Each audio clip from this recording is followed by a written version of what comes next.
अगर मैं कहूं कि एक शेयर खरीदकर आपको 4 से 5 नई कंपनियों के शेयर मिल सकते हैं तो क्या आप यकीन करोगे? 2026 में कई बड़ी कंपनियों का डीमर्जर हो रहा है, लेकिन क्या इससे पैसा डबल हो जाएगा या यह सिर्फ एक भ्रम है? आइए जानते हैं पूरी सच्चाई। डीमर्जर आखिर होता क्या है। मान लीजिए एक कंपनी के 5 अलग अलग बिजनेस है, जैसे एक बिजनेस एल्यूमिनियम का, दूसरा ऑयल एंड गैस, तीसरा पावर, चौथा स्टील और पांचवा कोई दूसरा बिजनेस। अब कंपनी फैसला करती है कि इन सभी बिजनेस को अलग अलग कंपनियों में बांट दिया जाए ताकि हर बिजनेस का अपना अलग मैनेजमेंट, अलग ग्रोथ प्लान, अलग शेयर प्राइस हो। इस प्रक्रिया को डीमर्जर कहते हैं। अगर आपने रिकॉर्ड डेट से पहले इस कंपनी के शेयर खरीदे हैं तो आपको तय रेशियो के हिसाब से नई कंपनियों के शेयर भी मिल सकते हैं। लेकिन यहाँ सबसे बड़ी गलती लोग ये करते हैं, उन्हें लगता है कि फ्री शेयर मिल गए यानी प्रॉफिट हो गया। ऐसा बिल्कुल नहीं होता है, क्योंकि जिस दिन डीमर्जर होता है उसी दिन से पुरानी कंपनी के शेयर का भाव अलग हुए बिजनेस की वैल्यू के अनुसार एडजस्ट होता है। यानी फ्री शेयर मिलते हैं लेकिन फ्री मनी नहीं।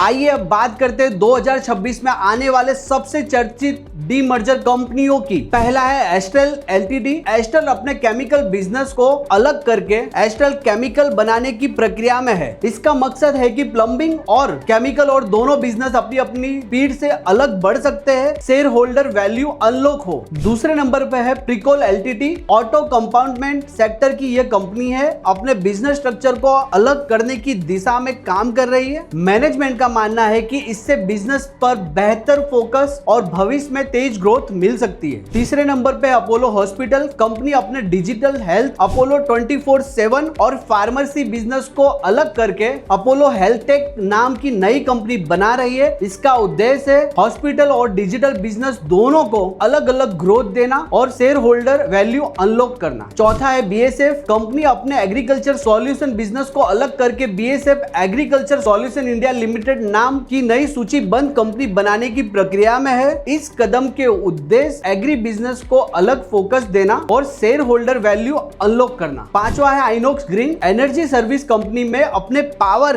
इवोकेशन बिजनेस को अलग करके आइनॉक्स रिन्यूएबल सॉल्यूशन में ट्रांसफर कर दिया है। इसका उद्देश्य है ऑपरेशन और मेंटेनेंस पावर इवोकेशन बिजनेस को अलग फोकस के साथ आगे बढ़ाना। और छठा है एस्ट्रा माइक्रोवेव प्रोडक्ट। कंपनी अपने स्पेस, मेट्रोलॉजी और हाइड्रोलॉजी बिजनेस को अलग करके एक नई लिस्टेड कंपनी बनाने की योजना पर काम कर रही है। और 7वें नंबर पे है केसीकी इंडस्ट्री। स्मॉल कैप सेगमेंट की केसीकी इंडस्ट्री भी डीमर्जर की प्रक्रिया के कारण निवेशकों की वॉच लिस्ट में बनी हुई है। सबसे जरूरी बात, अगर आपको कहीं भी सुनने को मिल रहा है डीमर्जर आने वाला है, जल्दी शेयर खरीद लो, तो बिना रिसर्च कभी निवेश मत करना। हमेशा ये 5 बात जरूर चेक करें। डीमर्जर क्यों हो रहा है, नई कंपनी बिजनेस कितना मजबूत है, कंपनी पर कितना कर्ज है, प्रॉफिट और ग्रोथ कैसी है, और सबसे जरूरी वैल्यूएशन सही है या नहीं। याद रखिए, डीमर्जर अपने आप पैसा नहीं बनाता, लेकिन अगर बिजनेस मजबूत हो तो लंबे समय में वेल्थ जरूर बना सकता है। अगर ऐसी ही आसान भाषा में शेयर मार्केट की जानकारी चाहिए तो अभी